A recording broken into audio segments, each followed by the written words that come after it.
I'm really excited because we did Y Combinator with my first company. It was during COVID, during the remote batch. And so this is my first time actually at an official Y Combinator event somehow. But it's really good to see everyone.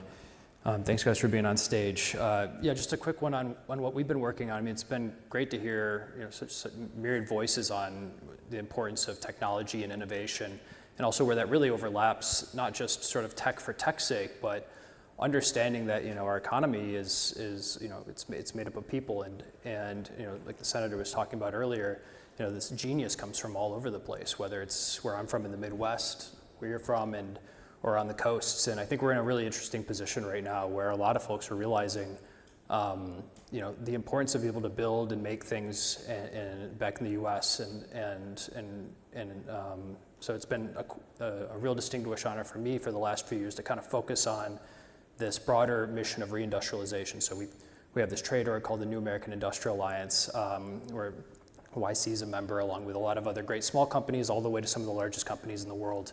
We're just really focused on simple mission. Countries should have more sovereignty over where and how things are made. And real honor to be able to be on the stage. And so kind of with that, I don't want to talk your guys' ear off and pitch too much. We have a great number of people on the stage, and Dave, I wanted to start with you. Founders in garages tend to have a former division staffer on retainer. They tend to not have former division staff around here. I mean, I remember the YC batch, none of us knew anything about lobbying. I wasn't in DC at the time. While your inboxes are flooded with white papers, or why excluding those founders from the markets is somehow a good thing, how are founders in little tech companies supposed to come in with concerns and ideas and even be, even know the right questions to even ask? It's such a great question. I want to thank Y Combinator for having me. This is an incredibly important and useful event. There are dozens of panels going on around the city today. I think that this might be one of the most important questions, and actually this event is part of the answer. And I turn it around on government too. How can policymakers in Washington or in Brussels be ensuring we're hearing from little tech?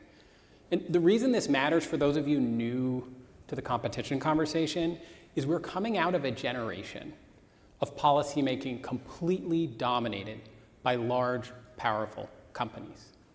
As it turns out, this is pretty easy math, monopoly power is profitable, and some of those monopoly rents get spent on people who wander this city into just about every office with stacks of paperwork in their hand about why monopoly is a good thing. That's a problem for us in the policymaking community. And when I talk to people outside the Beltway who aren't familiar, they're just absolutely shocked at how eagerly and often those lobbyists come into our doors. I mean, we have a whole new front office that just started. Every one of them received multiple phone calls in their first couple days. I receive multiple phone calls a week from people paid in the city to do that work. And I think the conversation is changing, though.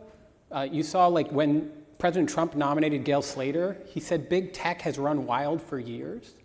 Right? I think that this lobbying complex is part of what he's talking about, but he also talked about what I see as part of the solution. He said we need to focus on fairness for little tech as well. That's a direction to us as policymakers, to be listening to the voices of little tech. And so as we think about the answer to this challenge, right, you don't necessarily have a big law firm on retainer. You don't need one. I think one of the biggest things I have come to realize is that the little tech community, the founder community, they're often just surprised at the idea. They could pick up the phone and call the Antitrust division.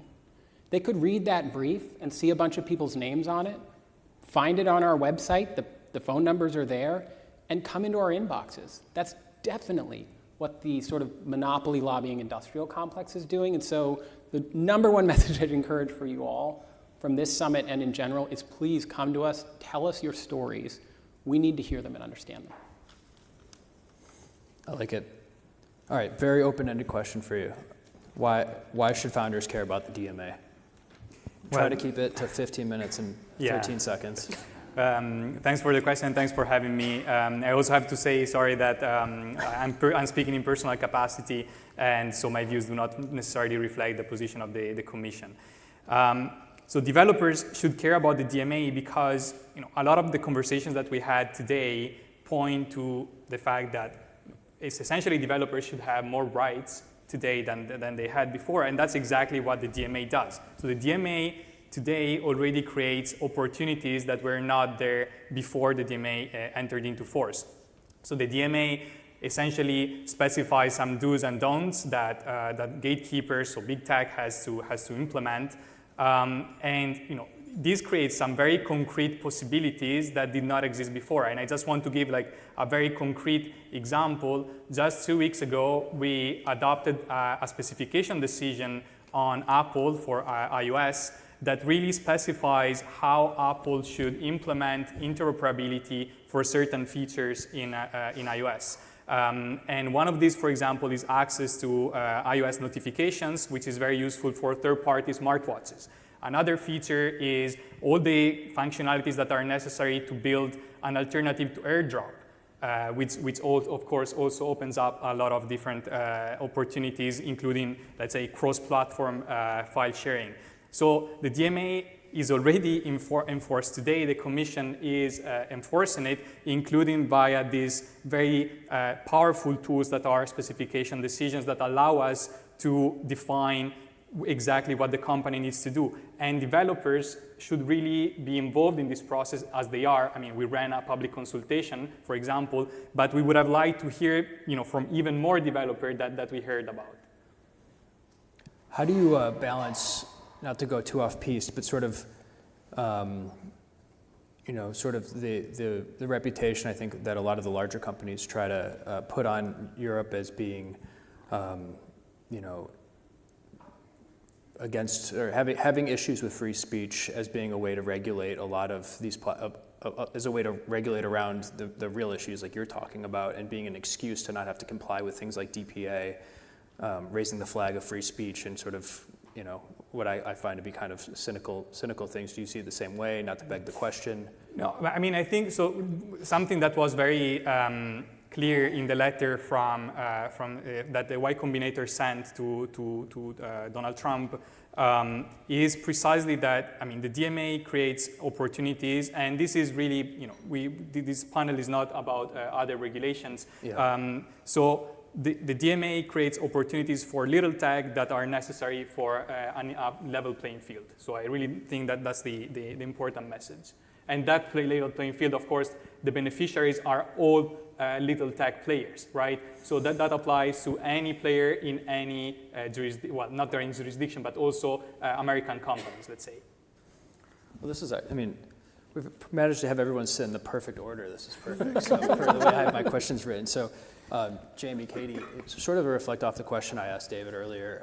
How should little tech companies think about approaching the Hill, whether it's on the House side or the Senate side? I don't know if it's tips and tricks, or should they be approaching the offices directly or the committees? I mean, what's the first thing you would recommend these companies and start to think about, especially if they don't have if they can't afford to have a lobbyist on staff and they don't know anyone in DC? Where do they start? Yeah, I mean, look, it doesn't, at least to my office, it doesn't matter if you have a lobbyist. In some cases, having a lobbyist is not a good thing.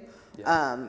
I will say that in my own experience, right, like the most powerful sort of group we had come to us in the last Congress was, a group of bereaved moms who we worked with on Kids Online Safety Act, right? These aren't lobbyists, like these are moms, they found one advocacy group that worked with them, but like these are just regular parents who, have a story to tell. I would say in my office, we're sort of willing to take the meeting unless you seem like a serial killer or like a crazy person. So come, right? Like if you have a good story to tell, come tell the story, be prepared to have examples, be prepared to sort of share facts, right? Be succinct. But for years, right, I've sort of known the Y Combinator folks and some of their members, and they've come in sort of since day one that I've been in my office to tell their stories. So, I think sort of not having a lobbyist on retainer, follow the lobbying disclosure laws, obviously, but sure. That shouldn't preclude folks. And obviously, in the tech sector, there's a lot to grapple with. So the more expertise we can get from folks, I think the better. Yeah, absolutely. Yeah. The education of Congress on tech issues is long-term, and also pushes for laws are generational. So talking to a member now may pay off years later, even if it doesn't feel like it in the moment. Also important to remember that Congress serves a function for whistleblowers. So we saw Last year, how a bunch of AI whistleblowers went and worked with Senator Grassley's office to raise concerns. This is a great exception to an NDA. And we know that many smaller tech companies are afraid of reprisal by a big tech company. And so being able to have a kind of confidential conversation with your member of Congress is really helpful there. Also want to emphasize, like, our members love hearing from inventors and entrepreneurs. Like, you have this great idea, you're achieving the American dream, and if there's something that's in your way, our members of Congress want to hear about that and hear what they can do. And also, you know, we're talking in the context of the Federal Trade Commission is hobbled. We don't have transparency there. There's transparency functions that the Federal Trade Commission can serve. You can come talk to us about what you're seeing in the market, and you know, we may send off a letter to the Department of Justice. It may take a little bit of time to respond, but if we send a letter publicly about a company, that affects people's actions right away. You know, we may not have passed a lot of tech laws, but we've had a lot of focus on tech, which still changes attitudes and practices, even if we don't have a law. Yeah, I mean, I think, sorry to just like keep going, but I mean, I think since, right, like many years ago when we sort of first had like the Facebook hearings where Mark Zuckerberg sort of like awkwardly sat before Judiciary and Commerce and people were like, what are we talking about, right? Like there's been a lot of sort of movement forward with members and like understanding of tech issues and sort of like nuances you heard from members who were here today. So, you know, come, tell us your stories and like, let's see what we can do. Yeah, one important thing to remember is anecdotes really do rule the day. We can talk to members all day long about facts, and they're going to remember that one story that they heard from someone that they just shook hands with once, and that's going to really move them day in and day out.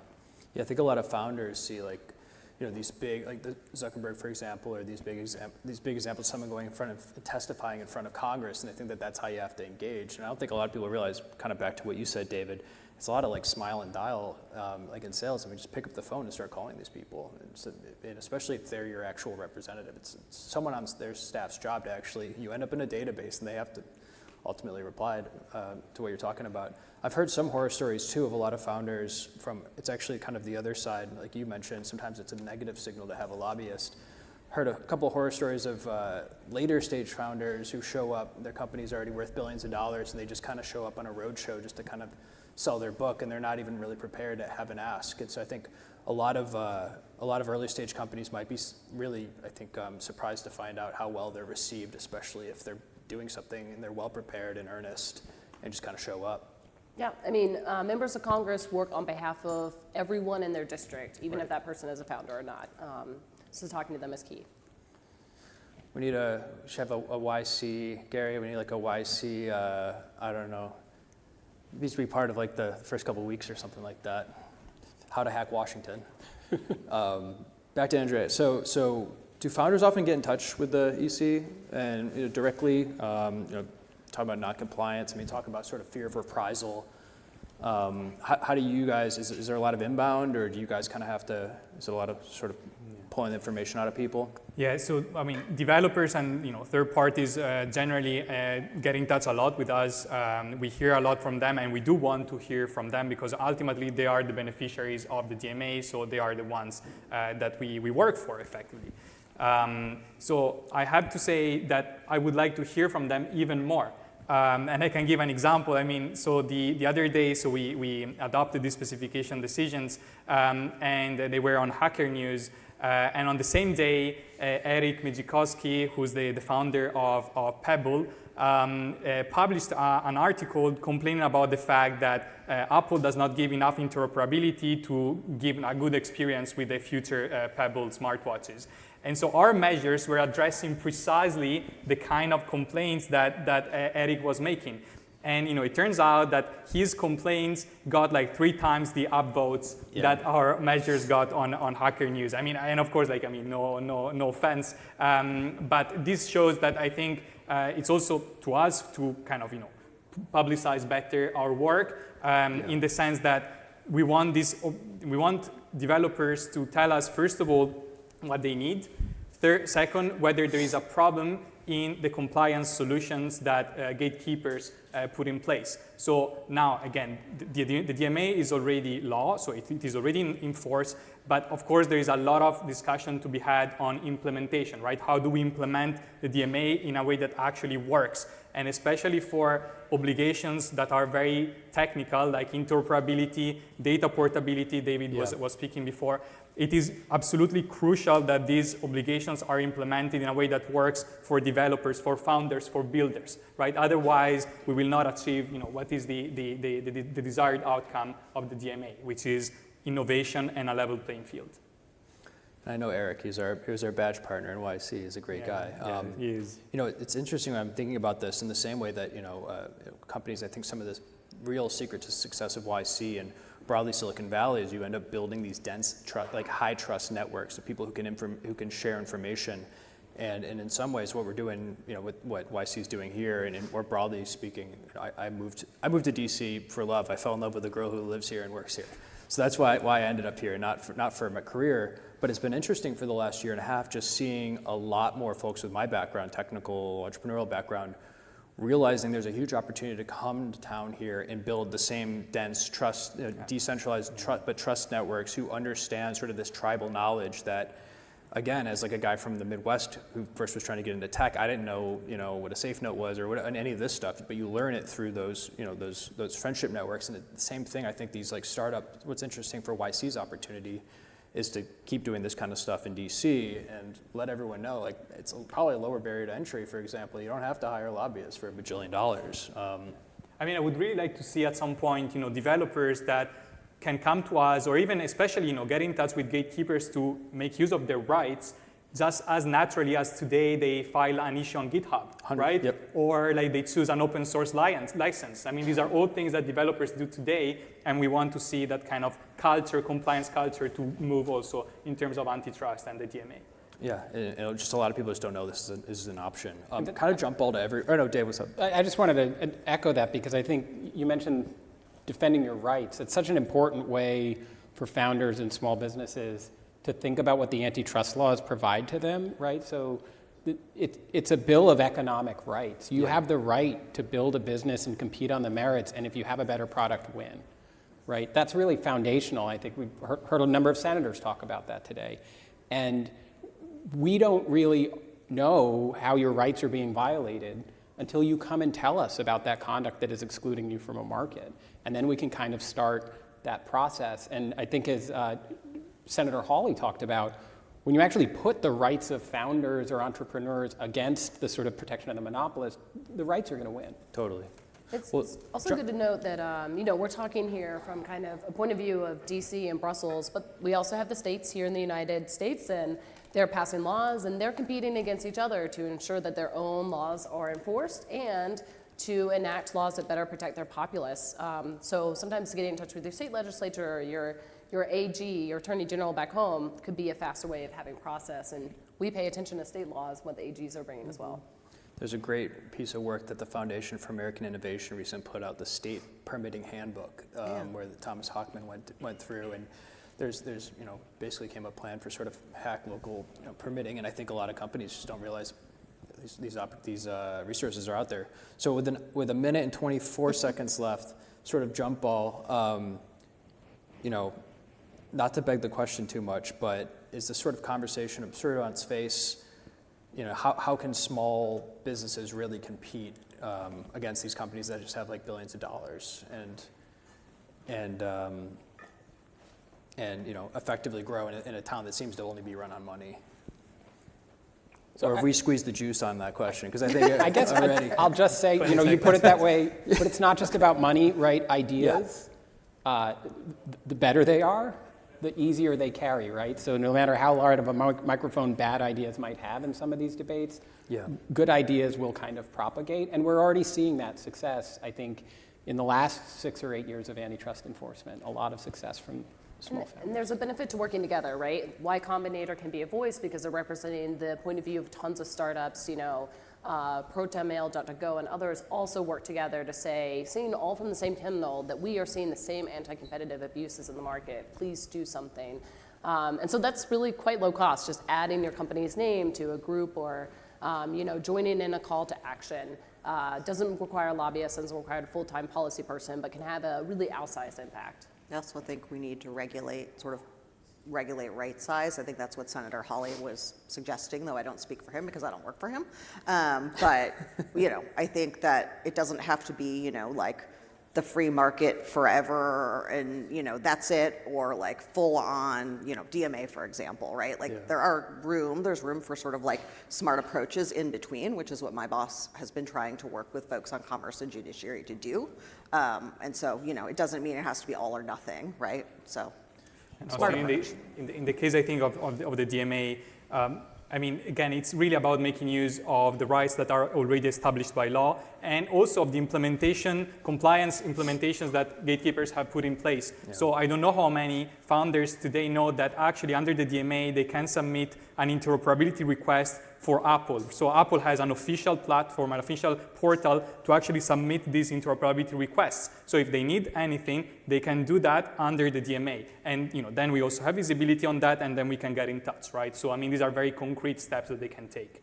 Well, with that, guys, I think we're the only thing in between you guys and happy hour, and maybe one more. So we'll cut it off there. But thank you so much for your time. Everyone, round of applause, please, for my esteemed panelists.